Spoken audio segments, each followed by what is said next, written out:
Hi, Tina. Hi, Tama. Good morning. How are you? Good morning. I'm doing great. I'm doing great. Hey, congratulations being part of a For the Animals documentary. You have such a wonderful program there in Houston. But first of all, tell us how you got involved with this documentary. Great question. We have wanted to do a documentary for a while. The problem here with stray animals in Houston is really at a crisis level, and we feel like telling the story about this is really important. And so we've been talking about doing a documentary. Tam and I had for a while, and then by chance we met the wonderful Sid Holly and Anabuti, our soul sisters. And that's how the documentary was born. They had two under their belt and they were interested in working with us. And it was just kind of a godsend. So no convincing involved at all. You always intended to have a documentary for yourselves. Yes, we did. We believed it was important for the rest of the world to see how animals are treated, not only in Houston, in Texas, but in the South. We're from Minnesota, and in the North, you don't have these kinds of problems with stray animals. And to move here and to see it was really alarming. And we're problem solvers by nature. So we kind of have over the years jumped in and said, we need to solve this, but we realized that we can't rescue our way out of it. We need huge strategic steps, and telling the story is part of that. Now, before we proceed further, you have an organization called PetSet. Could you tell us about this organization? Houston Pet Set was started by a group of people who saw the need to support the rescue groups doing the really good work in Houston. And we joined the board, and as luck would have it, we sort of adopted this wonderful nonprofit that just raised funds for other animal nonprofits, because we knew that the animal nonprofits were doing the lion's share of the work in Houston, even more so than our city and county combined. And to support them with financial help was important just to keep them going on a day-to-day basis. After a few years of doing this, we looked at the problem of animal homelessness in Houston. And with all of this work, hundreds of millions of private dollars, nonprofit dollars going into it, tens of thousands of volunteers, the problem was getting worse and not better. And so Tina and I said, well, we've got to do something different. We're not going to solve the problem. So we knew that we had to gather data. In order to solve a problem, you have to understand it. So we looked at the problem. Why is it so bad in Houston? Where were all of the breakdowns in animal rescue and animal sheltering? And once we gathered that data and did some strategic planning, we then knew that we had to increase capacity on every level, but mostly with our city and county. We needed them to get on board. So that is how Houston Pet Set grew. We became not only a fundraising organization, but a strategic organization that changed laws statewide and citywide. We also work with local leaders to increase funding, and also doing things like the documentary and raising awareness. Now, how long did both of you participate in PetSet, and are you volunteers full time for this organization? We are full-time volunteers. Yes, we joined the board in 2008. It was about 2012 that we realized that things were not getting better, even with all of the resources. And that is when we probably jumped into a full-time role of co-presidents and looking at this as with a strategic solution in mind. Now, being a full-time volunteer for PetSet, could you tell us about your daily experiences on the streets of Houston, and why is it so Houston is so paramount and comparable to other cities in the country? Well, we don't do a lot of street work these days. We do a lot of solution kind of programming and strategizing. We say that the rescue groups are doing the backbreaking and heartbreaking work, And this movie is really a shout out to them. But to answer your question, Houston is almost in a sense the perfect storm. We are geographically very, very big. We have a lot of rural pockets where animals can hide, can live, survive. They don't thrive. We have a very diverse makeup of people, cultures that believe in having community animals, that it's okay to let a dog roam or to be outside.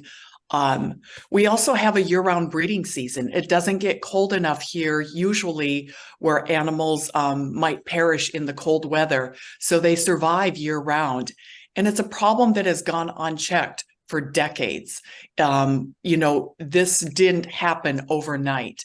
It's not going to be solved overnight, but it didn't happen overnight. So it's been decades and decades of people ignoring the fact that we have animals loose on our streets daily, creating not only a public health crisis, but kind of it's a quality of life issue as well. Now, one of the things as I was watching the documentary, I didn't realize before are these street feeders. I want to say they are the unsung heroes of a lot of animal welfare on the streets. Could you tell us more about them, and how did you personally find street feeders yourselves? It's a great way to categorize them, unsung heroes, because they don't get the thanks that they should. And as Tina said, this documentary is really a showcase for them in the work that they do. As an organization that gives out about 70 to 80 grants every granting season, not including the emergency grants in the middle of the year, we are closely associated with animal rescue organizations, and these street feeders are usually part of these nonprofits that are doing the really tough work. There are so many animals that we don't have enough foster homes. We don't have enough room in our shelters. We cannot bring all the animals in because there are literally hundreds of thousands of pets on our streets. So the thought is that these street feeders go out and at least alleviate suffering by feeding the animals, by watching them. If they see an animal that is in dire need, a broken leg or very sick, then we'll try to catch them. The movie shows us trapping one of the animals that we know is in dire need. And so we get the trappers out there, but these street feeders do this every day just to alleviate the suffering of the animals on the streets, giving them just basic medical care and also getting the animals off the streets that they can. Now, audiences will watch and they will realize that this is a very emotional film, and both of you go through the ups and down emotions. I mean, how you see this every day. It's almost like, going out on a battlefield. How did you put yourself together for a documentary like this, and how do you do this on a daily basis? Tam and I worked kind of in the streets. We worked closely with animals for a long time and truly had to step away. I don't know if our hearts could have taken it over these past 20 years. When we got more strategic, we weren't working as closely with animals. So again, a shout out to those who do this every single day. Yes, we get the euthanasia lists from our shelters. Every day I'll look at them. There might be 2 dogs, there might be 20 dogs, there might be puppies. My husband one night said to me, he said, you need to get off your computer. You need to stop working. And I just burst out in tears. And I said, when I'm not working, animals are dying. And so that is the burden that every rescuer, every animal advocate carries with them. There are no vacations. There aren't holidays. There aren't days off. There are so many rescuers that haven't had a day off in years. And we're starting to see a breakdown from the compassion fatigue in our rescuers, in our rescue groups, in the volunteers, because it is too much to handle. When you do this work, it's out of a love for them, and to watch them suffer, to watch them die. Yeah, I don't know how you metabolize all of it. I think a lot of people get sick. A lot of people start having health issues. We all cry a lot. We say we cry every day. Um, and we bond together and we say we're here for each other. And that's literally what Houston Pet Set does. We're here for all those groups, at least trying to provide uh, funding and support for them. And if I may add, it sometimes helps to be able to do something. Yeah. So I feel like if we know what we know now, and you can't unsee things, we have enough stories, enough photos, enough visual and audio suffering of animals to last us a lifetime, enough motivation. And you don't unsee that. You don't go back. You can't forget about it.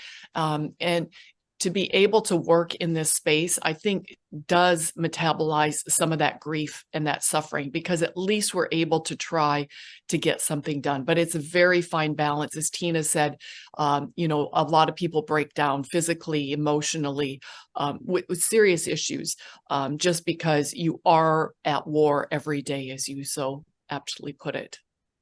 Well said.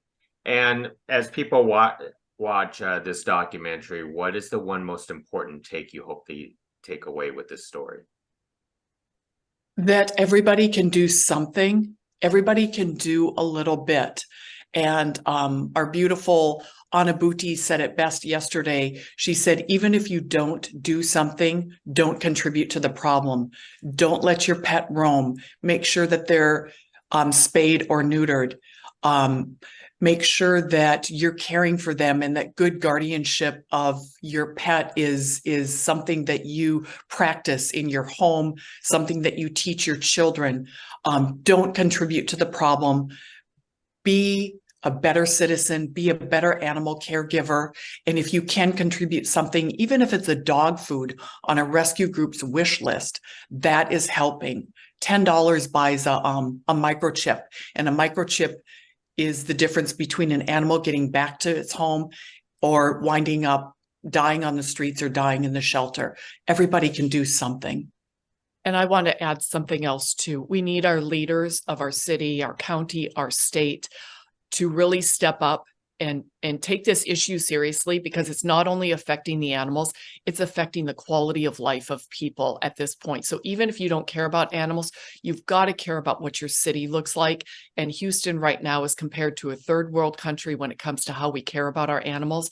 So we really are hoping that leaders, you know, we've had some success with them, but we're really hoping for systemic change on a large scale basis, because we cannot rescue our way out of it. The shelters need to really step in. Excellent. And real fast, call to action to PetSet. How can they get involved with your organization?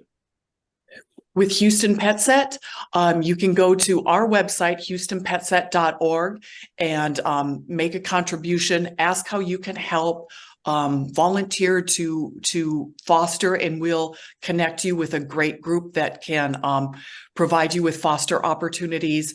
houstonpetset.org or route1productions.org. That's the production company. Either one works. Most excellent. Well, adopt, don't shop. Yes. There we go. Stop buying puppies.